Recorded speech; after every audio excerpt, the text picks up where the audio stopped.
அனைவருக்கும் வணக்கம். என் அப்பன் ஈசனையும் அன்னை வாராகியும் தொழுது இந்த பதிவு உங்களுக்காக.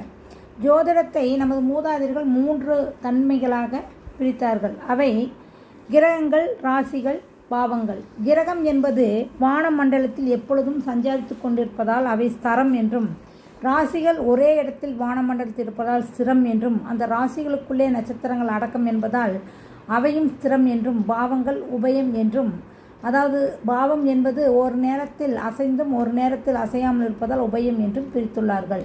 மேலும் இந்த பதிவில் ஒவ்வொரு ராசியும் எந்த திசைக்குண்டான ராசி என்பதனை பார்க்கலாம்.